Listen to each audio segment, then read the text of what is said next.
Marketing operations, marketing process के बारे में बात कर रहे थे। क्या लिखा हुआ है? Process ordinarily employed to render the produce fit to be taken to the market. भाई प्रोड्यूस को इस कंडीशन में लाना कि वो उसे मार्केट में बेचा जा सके। फार्मर्स ने कुछ ग्रो किया, ठीक है, वो कई बार डायरेक्टली सेलेबल नहीं होता, उसे उसमें कुछ प्रोसेस, उसे किसी प्रोसेस के थ्रू निकालना पड़ता है सो दैट वो मार्केट में saleable हो सके। Sometimes to make the agriculture produce a saleable commodity, it becomes necessary to perform some kind of process। भाई प्रोडक्ट को, प्रोड्यूस को सेलेबल बनाने के लिए कुछ नेसेसरी प्रोसेस को परफॉर्म करना पड़ता है, ठीक है ना। तो the income from the process employed to render the produce fit to be taken to the market would be agriculture. अगर इस प्रोसेस की वजह से प्रोड्यूस का प्राइस इंक्रीज होता है या उससे कोई गेन होता है, प्रोड्यूस का प्राइस इंक्रीज होता है या इट मींस उससे कोई गेन होता है, तो वो भी हमारी एग्रीकल्चर इनकम कंसिडर होगी। चलो एक एग्जांपल लेते हैं। तो हाँ जी, एग्जांपल क्या है बच्चों? होता क्या है, जब चावल या गेहूं आप लोग उसकी फार्मिंग करते हो, मतलब उगाते हो, तो उसे ना अलग करना पड़ता है। एक प्रोसेस के थ्रू उसे अलग करते हैं, ठीक है। चावल को अलग करते हैं और गेहूं को अलग करते हैं। अब उसकी वजह से अगर कोई इनकम होती है, अगर कोई इनकम में इंक्रीज होता है या इनकम होती है, तो वो भी एग्रीकल्चर इनकम ही मानी जाएगी। नेक्स्ट पॉइंट देखते हैं। However, it must be a process ordinarily employed। बच्चों एक प्रोसेस जो ऑर्डिनरली एम्प्लॉय की जा रही है बाय द कल्टीवेटर और रिसीवर और rent in kind, and the process must be applied to make the produce fit to be taken to the market. बच्चों ये नॉर्मल प्रोसेस होनी चाहिए जो करनी जरूरी है ताकि प्रोड्यूस को मार्केट में ले जाकर बेचा जा सके। The ordinary process employed to render the produce fit to be taken to the market includes thrashing, winnowing, cleaning, drying, crushing, etc. For example, the process ordinarily employed by the cultivator to obtain the rice from paddy। मतलब यहाँ पर एक process हो रही है rice को paddy से अलग करने के लिए, is to first remove the hay from the basic grain and thereafter to remove the chaff from the grain। The grain has to be properly filtered to remove stones, etc. And finally, the rice has to be packed in gunny bags for sale in the market। बच्चों ये भी एक process है जिसके through rice को अलग किया जा रहा है। मैंने कहा था ना, गेहूं और राइस को अलग करने के लिए एक प्रोसेस होती है। तो उस प्रोसेस की वजह से भी अगर कोई इनकम होती है तो कौन सी इनकम मानी जाएगी? एग्रीकल्चर इनकम मानी। नेक्स्ट पॉइंट देखते हैं। After such process, the rice can be taken to the market for sale। This process of making the rice ready for the market may involve manual operations or mechanical operations। All these operations constitute the process ordinarily employed to make the product। Purpose क्या है यहाँ पे? भाई product को saleable बनाया जा सके market में, इसके लिए कुछ प्रोसेस से हम लोग निकाल रहे हैं प्रोडक्ट, ठीक है ना। The produce must retain its original character in spite of the processing unless there is no market for selling। आगे बढ़ते हैं। It in that condition, however, if marketing process is performed on a produce which can be sold in its raw form, income derived therefrom is partly agriculture income and partly business income। ये कह रहे हैं कि अगर marketing process perform किया किसी produce के ऊपर, तो भाई वो पार्टली आपकी एग्रीकल्चर इनकम मानी जाएगी और पार्टली आपकी बिजनेस इनकम मानी जाएगी। तो कंक्लूजन क्या है? कंक्लूजन ये है कि आपने फार्मिंग की, आपको उससे इनकम हुई, प्रोड्यूस किया आपने, उससे इनकम हुई एग्रीकल्चर इनकम, उसको डिफरेंट प्रोसेसेस के थ्रू निकाला, ठीक है ना। बेसिक प्रोसेस करनी पड़ी सो दैट वो सेलेबल हो सके मार्केट में, वो भी आपकी एग्रीकल्चर इनकम, ठीक है। लेकिन अगर आप मार्केटिंग प्रोसेस के थ्रू निकालते हो तो partly agriculture and partly business income consider. बच्चों कुछ नीचे एग्जांपल्स दिए हुए, ध्यान दें क्या एग्जांपल दिए हुए। Threshing is done in case of wheat crop to render it fit for sale। Similarly, tobacco leaves are dried to make them fit for sale। तो यहाँ पर ये जो प्रोसेस की जा रही है, चाहे व्हीट को अलग किया जा रहा है, चाहे टोबैको लीव्स को ड्राई करके सेल करने की कोशिश की जा रही है, ये कौन सी इनकम मानी जाएगी? In all such cases it will be continue to be agriculture income, चाहे हम इस पर कोई एडिशनल प्रोसेस कर भी रहे हैं तो भी ये हमारी एग्रीकल्चर इनकम मानी जाएगी। नेक्स्ट पॉइंट देखते हैं बच्चों।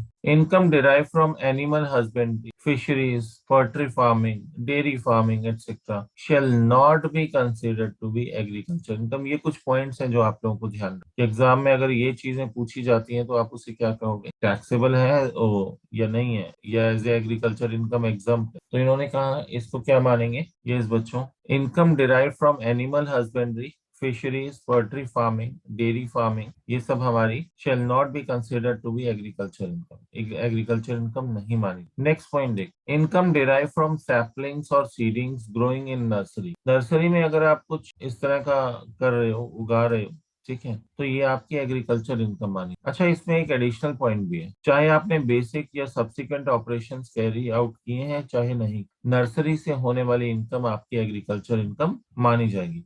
बच्चों, ये नर्सरी वाला क्वेश्चन भी आया हुआ है और ये पोएट्री फार्मिंग वाला क्वेश्चन भी आया हुआ है, ठीक है ना, तो ध्यान जरूर रखना है। देखो नर्सरी वाला, देखो आरटीपी के अंदर भी दिया हुआ है, नीचे देखो, यहाँ पर शायद कहीं दिया हुआ था, ये देखो नर्सरी लिखा हुआ है, ठीक है। तो पॉइंट को मैं रिपीट कर रहा हूँ सो दैट आप लोग इसे रिटेन कर लो, ध्यान दो। इनकम डिराइव फ्रॉम सैपलिंग्स और seedings growings in a nursery shall be considered to be agriculture income. बच्चों, ये एग्रीकल्चर इनकम मानी जाएगी, चाहे इस पर बेसिक या सब्सिक्वेंट ऑपरेशंस परफॉर्म किए हैं चाहे नहीं, ठीक है ना, चाहे इस पर बेसिक या सब्सिक्वेंट ऑपरेशंस परफॉर्म किए हैं चाहे नहीं किए, तभी एग्रीकल्चर इनकम मानी। कौन सी इनकम, नर्सरी से होने वाली, ठीक है ना। नेक्स्ट पॉइंट देख, income from sale of agricultural land. बच्चों, एग्रीकल्चरल लैंड सेल कर रहे हो, कैपिटल गेन हो रहे हैं, ये कोई एग्रीकल्चर इनकम है? Answer is no. Agricultural land sale करने से होने वाली इनकम आपकी एग्रीकल्चर इनकम नहीं हो, कैपिटल गेन आपका एग्रीकल्चर इनकम नहीं है। तो कैपिटल गेन कौन से हेड में टैक्सेबल है? कैपिटल गेन के हेड में टैक्सेबल हो, ये एग्रीकल्चर इनकम कंसिडर नहीं होगी। यस निश्चय। तो क्वेश्चन मेरा ये है कि नर्सरी से होने वाली इनकम, सीडलिंग्स ग्रो कर रहे हो नर्सरी में, क्या ये एग्रीकल्चर इनकम है या नॉन एग्रीकल्चर इनकम है? बेसिक ऑपरेशंस परफॉर्म नहीं किए, यस निश्चय, एग्रीकल्चर इनकम है। करेक्ट। एंड साहिल, फिशरीज से होने यस वाली सर। इनकम, फिशरीज से होने वाली इनकम, क्या ये एग्रीकल्चर इनकम है? No sir. ये समर ऑडिबल है? तो ठीक, आगे देखते हैं। Agricultural land sir. सेल की है, एग्रीकल्चरल लैंड सेल की है, तो क्या उससे होने वाली इनकम एग्रीकल्चर इनकम है? बिल्कुल कैपिटल गेन है, ये एग्रीकल्चर इनकम नहीं होगी, ठीक है ना। ये एग्रीकल्चरल लैंड अगर सेल कर रहे हो तो उससे होने वाली इनकम एग्रीकल्चर इनकम नहीं है, कैपिटल गेन है। आगे देखो एक क्वेश्चन दिया हुआ है यहाँ पर, कौन सा, आरटीपी का एक क्वेश्चन है, ध्यान देना। Explain with brief reasons whether the following income can be regarded as agriculture income as per the provisions of Income Tax Act 1961. Rent received from letting out agricultural land for a movie shooting. क्या कहते हो बच्चों, agriculture income है या नहीं है? No sir. बाकी बच्चे, ठीक है बच्चों, करेक्ट आंसर दिया आप लोगों ने। देखो, rent receive from letting out agriculture land for movie shooting, इसके बारे में दिया हुआ है as per section 2 sub section 1 agriculture income means inter alia any rent और रेवेन्यू डिराइव्ड फ्रॉम लैंड। पहली बात, रेंट रेवेन्यू किसी लैंड से होना चाहिए और वो लैंड यूज्ड होनी चाहिए इंडिया में, सिचुएटेड होनी चाहिए इंडिया में, यूज्ड होनी चाहिए इंडिया में फॉर एग्रीकल्चर पर्पजेस। किसके लिए? अगर ये दोनों कंडीशंस फुलफिल होती हैं कि रेंट रेवेन्यू जिस लैंड से डिराइव कर रहे हो वो इंडिया में सिचुएटेड है और एग्रीकल्चर पर्पस के लिए यूज है, तो उससे जो रेंट मिलेगा वो एग्रीकल्चर इनकम हो। लेकिन यहाँ क्या एग्रीकल्चर पर्पस के लिए यूज कर रहे हैं? Answer is no, movie shooting के लिए यूज हो रही है। No. It movie does not, shooting. बिल्कुल, it does not constitute agriculture income, तो ये एग्रीकल्चर इनकम कंसिडर नहीं होगी। बच्चों, सेकंड क्वेश्चन जो आरटीपी में दिया हुआ था, बच्चों मेरी बारी में तो मुझे ध्यान आता है, मेरी किस्मत बड़ी अच्छी थी, मैं आरटीपी पढ़ के गया और ऑलमोस्ट 20 मार्क्स का paper as it is RTP में। तो ध्यान रखना, एग्जाम से पहले आरटीपी जरूर करना, ध्यान देना। देखो क्या लिखा है, income from sale of seedlings in a nursery. बच्चों, कौन सी इनकम है? एग्रीकल्चर इनकम है ना, एग्रीकल्चर इनकम है, चाहे हमने इस पर बेसिक ऑपरेशंस परफॉर्म किए हैं चाहे नहीं किए। डन बच्चों, नेक्स्ट क्वेश्चन देखते हैं। और Shyam Singh spends ₹1 lakh on cultivation and harvesting of his agricultural produce. 50% of the production sold for 1,10,000 and rest is sold for self-consumption. What is the amount of the agriculture in? बच्चों, जो खुद के use करने के लिए रख लिया ना, जो खुद के यूज करने के लिए रख लिया वो उसकी इनकम कंसिडर नहीं हो। ये बात ध्यान रख, जो खुद ने उसने यूज करने के लिए रख लिया, सेल्फ कंजम्पशन के लिए रख लिया, वो उसकी इनकम कंसिडर नहीं होगी। बस इस पॉइंट को ध्यान रखना है, ठीक है ना। तो देखते हैं सेल कितने परसेंट किया। 50% of the production was sold for 1,10,000। बच्चों जो सेल किया है सिर्फ उसी को लेंगे, इतना सेल किया है, 50% सेल किया, कितने, 1,10,000। तो सेल कंसिडरेशन कितनी आ गई, 1,10,000 less cost. Cost of cultivation वैसे 1 लाख थी, लेकिन 50% सेल किया है, तो 1 लाख का 50% कितना आ जाएगा, 50,000। Total cost 1 lakh 50,000। बिल्कुल, उसका 50% 50,000 माइनस हो जाएगा। बच्चों आ जाएगी बैलेंस, क्या आ जाएगी, एग्रीकल्चर इनकम। बैलेंस क्या आ जाएगी, आपकी एग्रीकल्चर इनकम आ जाएगी। यहाँ तक बच्चों किसी को डाउट हो तो पूछ सकते। इसमें बस एक पॉइंट ध्यान रखना है आप लोगों को कि जो सेल्फ कंजम्पशन के लिए हो गया, ठीक है, उसको टैक्सेबल नहीं करेंगे, उसकी कोई वैल्यू कंसिडर नहीं करेंगे। जो प्रोडक्शन सेल हुआ है, जो सेल हुआ है, उसी पर एग्रीकल्चर इनकम क्या है। देख लो बच्चों, रीड करके देख लो एक बार।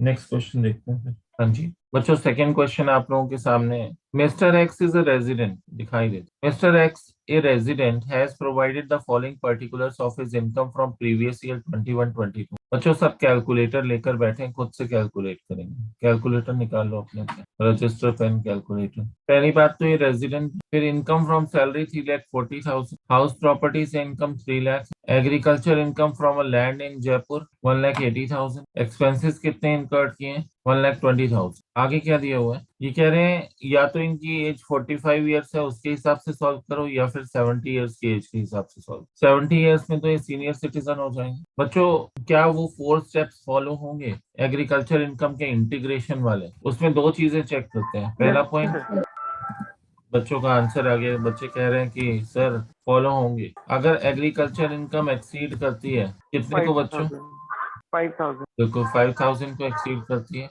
एंड दूसरी कंडीशन क्या थी, नॉन एग्रीकल्चर इनकम एक्सीड करती है, देखो basic exemption limit.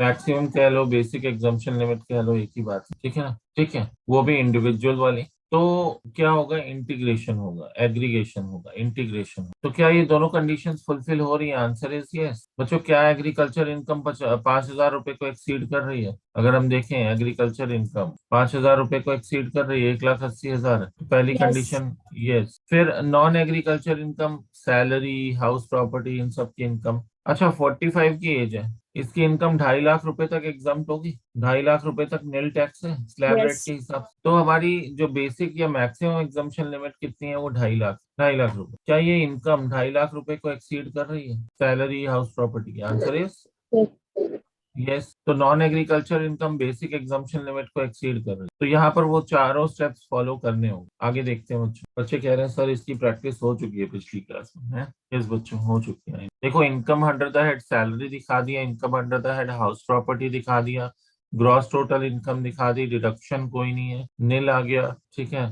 Total income 640 आ जाएगी। ये तो आ गई टोटल इनकम की प्रेजेंटेशन कैसे। फिर एग्रीकल्चर इनकम बच्चों हम डिफरेंस निकालेंगे, जो हमारी रिसिप्ट्स हैं और जो हमारे एक्सपेंसेस हैं उनके डिफरेंस, ठीक है ना। इनकम कितनी, रिसिप्ट्स हमारी कितनी है, 180। बच्चों एक क्वेश्चन यहाँ पर अराइज होता है कि सर 180 से कंपेयर करेंगे 5,000, जो हम कह रहे थे लिमिट 5,000 को एक्सीड करेगी, या इन दोनों के डिफरेंस से कंपेयर करेंगे? तो आंसर है डिफरेंस से कंपेयर, ठीक है ना। किससे कंपेयर करते हैं, डिफरेंस से कंपेयर करते हैं। ये बात ध्यान रखें, इनकम निकालेंगे, रिसिप्ट्स को नहीं, इनकम को कंपेयर, कि इनकम एक्सीड करती है 5। ये पॉइंट भी ध्यान रखें। तो एग्रीकल्चर इनकम 60,000 आ रही है। बच्चों ये स्टेप्स आप लोगों ने किए हुए हैं पहले। पहले क्या करेंगे, किस किस को ऐड करके निकाल लेंगे, नॉन एग्रीकल्चर इनकम और एग्रीकल्चर इनकम दोनों को ऐड करके उस पर टैक्स निकाल लें, ये आ जाएगा। फिर एग्जाम्पशन लिमिट और एग्रीकल्चर इनकम, इन दोनों को ऐड करके उस पर टैक्स निकाल लेंगे, उसे माइनस कर देंगे। जो डिफरेंस आएगा उस पर हायर एजुकेशन सेस लगा देंगे, टैक्स पेएबल आ जाएगा। मुझे उम्मीद है आप लोगों ने पिछली क्लास में ऐसे किया हुआ है। फिर भी अगर किसी को डाउट हो कुछ। हाँ जी, आपकी वॉइस बहुत कम आ रही है गुंजन, आपकी ना आवाज बहुत कम आ रही है। अब आ रही है सर? हाँ जी बोलो। यस अगर जैसे इनका इनकम सैलरी दे रखा है, हाउस प्रॉपर्टी दे रखा है, तो अगर इसमें कैजुअल इनकम। यस गुंजन, आपका जो क्वेश्चन था कि अगर इसमें कैजुअल इनकम होती है ना तो क्या होता, ऐसा एक पॉइंट है, हम मुझे ध्यान आ रहा है हम लोगों ने क्वेश्चन लास्ट क्लास में भी किया था, तो हम उसे टोटल इनकम में तो इंक्लूड करते है ना। अगर हमारी कैजुअल इनकम होती या कुछ भी होती, टोटल इनकम में कंप्यूट करते, लेते हम उसे यहाँ पर ग्रॉस टोटल इनकम में भी दिखाते, टोटल इनकम में भी दिखाते हैं, ठीक है। बट उसकी कैलकुलेशन ऑफ टैक्स अलग से हो, मतलब वो इंटीग्रेशन वाले पार्ट में नहीं आता। वो 2-3 इनकम्स हम लोगों ने डिस्कस की थी अलग से, उनकी कैलकुलेशन अलग से होगी, है ना। जैसे long term capital gain, casual income, short term capital gain, है ना। तो उनका यहाँ पर इंटीग्रेशन नहीं होगा, उनको उन पर अलग से हम लोग टैक्स कैलकुलेट करेंगे। ये सुनिए, यही पॉइंट था। तो डन बच्चों, ये कैलकुलेशन आप लोग देख लेना। अच्छा, जहां पर 70 ईयर्स की एज है, सीनियर सिटीजन है, वहां उसकी एग्जम्पशन लिमिट देखो। पहले जब वो उसकी एज सीनियर सिटीजन वाली नहीं थी, नॉर्मल स्लैब रेट था 250, एग्जम्पशन लिमिट 250 थी। जब सीनियर सिटीजन हो गया तो 70 ईयर्स की एज ले ली, तो मैं जो बेसिक एग्जम्पशन लिमिट है वो 3 लाख रुपीज ले ली। बेसिक एग्जम्पशन लिमिट कितनी आ गई? 3 लाख आ गई। बेसिक कह लो, मैक्सिमम कह लो, बाकी कैलकुलेशन सेम रहेगी जैसे हम लोग करते हुए आ रहे हैं।